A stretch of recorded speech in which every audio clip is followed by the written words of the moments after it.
You've done the Pythagorean theorem before, so some of this will be old for you, but when you did it in junior high, you didn't simplify the square roots. You either left it as an unsimplified radical or you gave a decimal approximation. We're going to do more than that, and we're going to add some more ideas to it as well. So, the Pythagorean theorem says that in a right triangle, notice it has to be a right triangle. If it's not a right triangle, none of this applies.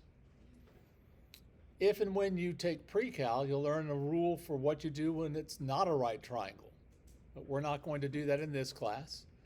With sides A, B, and C, where C is the longest side, that is the hypotenuse, then a squared plus b squared equals c squared. If you ask your parents if they remember Pythagorean theorem from school, if they remember it at all, they're probably likely to only remember the last part, that a squared plus b squared is equal to c squared. And if you try to pin them down for what A, B, and C stand for, it probably gets a little squidgy after that. They don't remember a lot of it. But it has to be a right triangle. A and B are the two short sides. C is the long side. It's got to be that way. So let's do some examples. For this first problem, the hypotenuse is x, so that's got to go by itself. If you'll always identify what the hypotenuse is before you get started, you're less likely to set this up incorrectly. So this is going to be 10 squared plus 14 squared, and it doesn't matter what order you put those in, is equal to x squared. Hopefully all of you know 10 squared is. Oh, really? I know that you know this. Come on, guys. 10 squared is 100. Now, who's going to impress me and tell me what 14 squared is? What is it? No? It's a good guess. Anyone know that one? 196.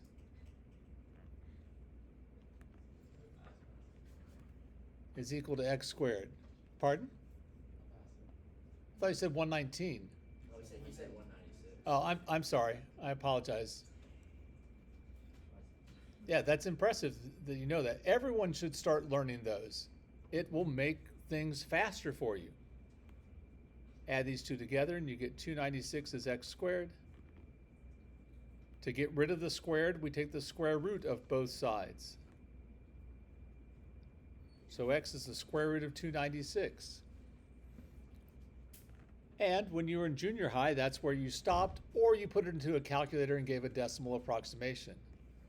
But now we're going to simplify, which is what you did yesterday.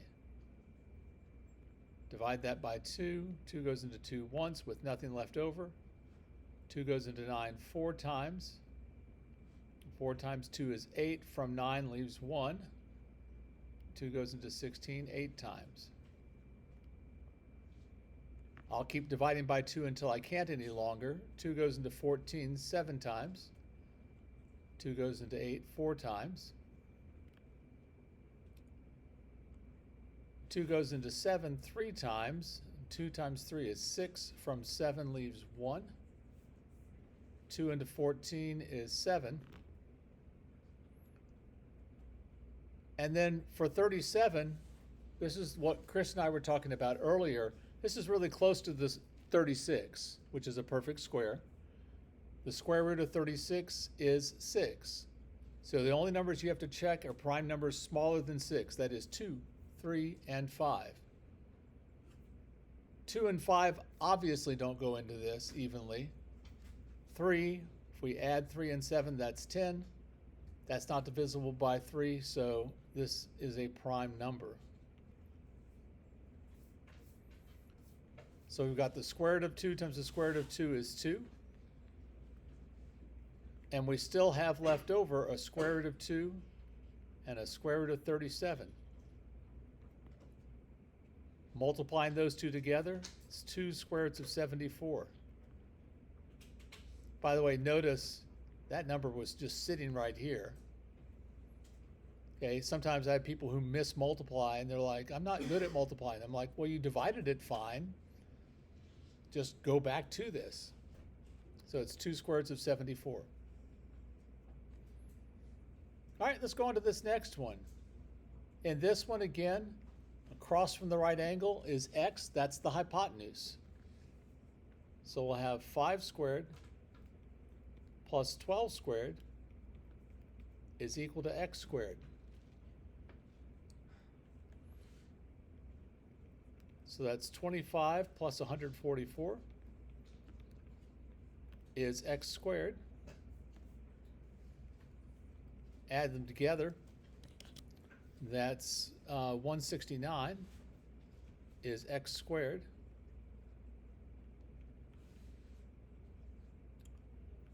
So x is the square root of 169.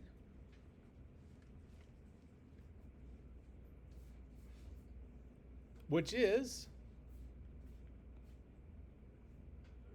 13. This is a perfect square. This is why you need to know your perfect squares backwards and forwards. This particular example, where all the sides come out to be whole numbers, is called a Pythagorean triple.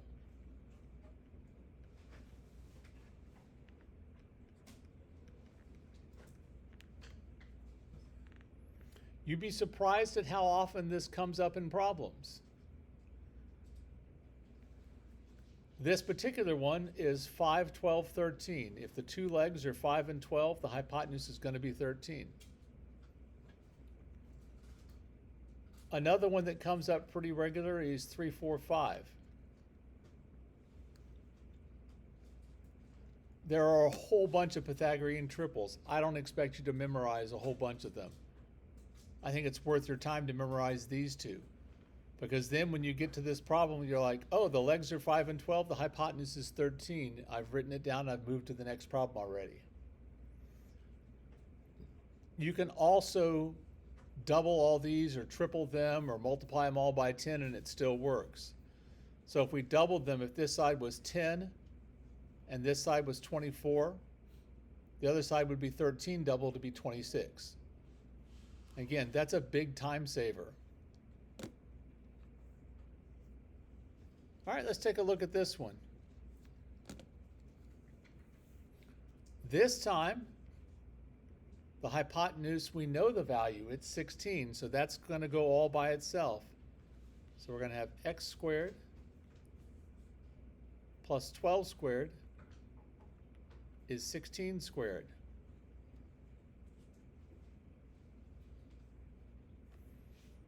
Twelve squared is 144. 16 squared,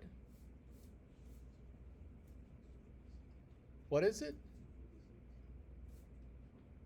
Some of you think you know. If you think you know but you're not sure, that's fine. Who said it? 256, very nice. So we'll subtract 144 from both sides.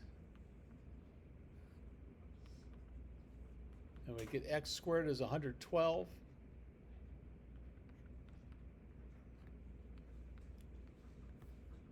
So x is the square root of 112.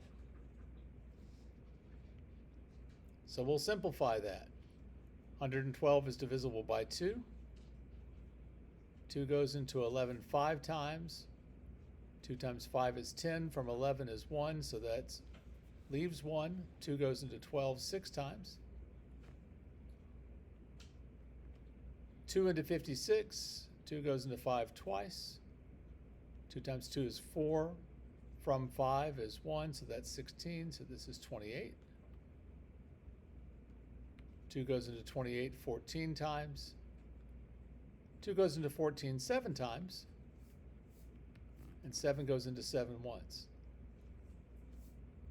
So this is 2 times 2 times what's left over is left under the square root. It's 2 square roots of 7 times 2 is 4 square roots of 7.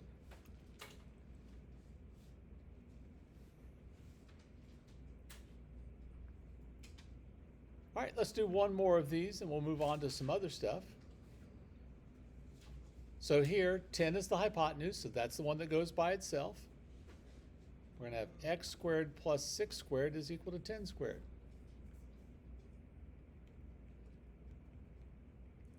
So 10 squared, or x squared plus 10 squared is equal to, x squared plus 36, excuse me, is equal to 100. Subtract the 36. X squared is 64. X is the square root of 64, which is 8. Notice those all came out to be whole numbers. This is a Pythagorean triple. You're like, well, why didn't you tell me about this one? Well, I said you could double them. This is 2 times 3 and 2 times 5. So that's 2 times 4. If you recognize that this is just a Pythagorean triple that's been doubled, you can write down the answer without showing any work. If it's not a Pythagorean triple and you just write down an answer, it's automatically wrong. You got to show me something. Okay, any questions about the basic Pythagorean theorem? All right, then let's go on. One of the other ways we can use a Pythagorean theorem is to figure out whether a triangle is acute, right, or obtuse without knowing anything about the angles directly. So if you have a triangle where the sides are lengths A, B, and C is the longest side, there are 3 possibilities. If c squared equals a squared plus b squared, that's the Pythagorean theorem, just backwards from the way we normally write it, the triangle is a right triangle. If c squared is bigger than a squared plus b squared, what happened was this: the c was too big. So what kind of a triangle does that end up being? It's obtuse. Or, if you have one like this, if c squared is less than a squared plus b squared, it's too small to be a right triangle. It's going to be an acute triangle. So let's look at how we're going to show our work on this. Given the sides of a triangle, determine if the triangle is acute, right, or obtuse. First thing, pick out the hypotenuse, or what's potentially the hypotenuse. That's 13. That's the one that goes by itself. 13 squared. And I think the best thing to do is just write a question mark, because I don't know if it's greater than, equal to, or less than yet. 8 squared plus 11 squared.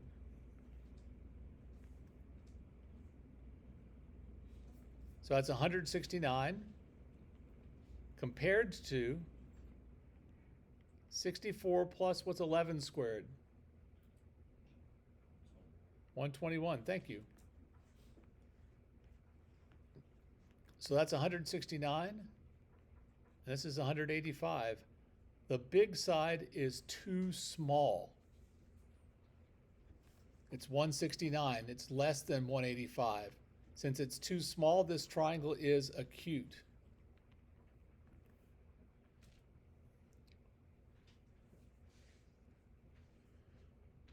Again, on problems like these, if you don't show work or your work is insufficient, you will not get any credit.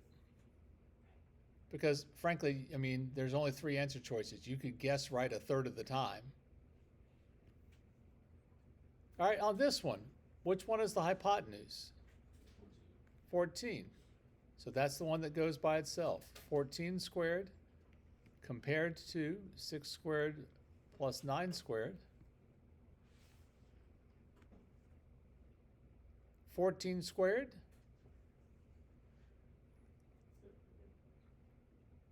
Isaac knows it, but maybe some of the rest of you will learn it. Yes, sir. 196, that's exactly right. Thank you, sir.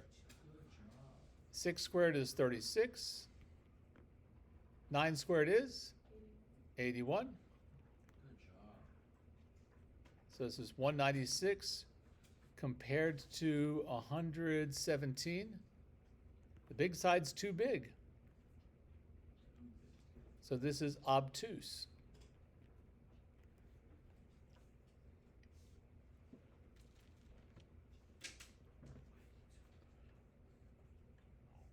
Now, you will occasionally get a problem like this one, where some of the sides are given as square roots, and some sides are given as whole numbers. And it can be difficult to know which one of those is the biggest side.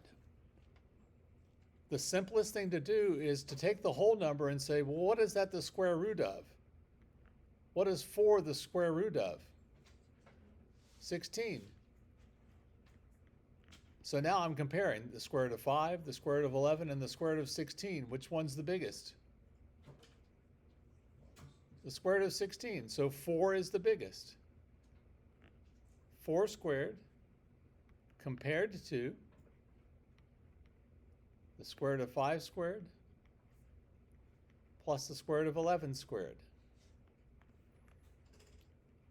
4 squared is 16. What's the square root of 5 squared? 5. If you take a square root of something and square it, you just get the number. Plus 11. This time both sides are 16.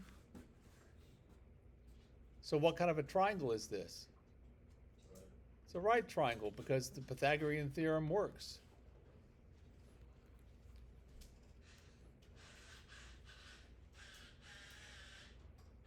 All right, let's do one more, or this is 12. Hey, thank you, sir. I'm gonna come back about halfway through 8, if you Okay. could have a look at them between then and now. Sounds good. Okay. So 12 squared compared to 6 squared plus 8 squared. It's 144 compared to 36 plus 64.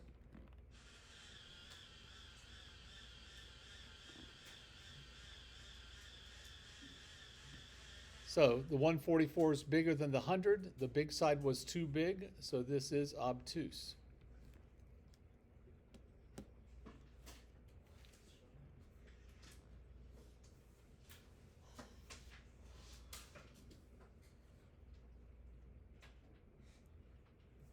All right, are there any questions about that?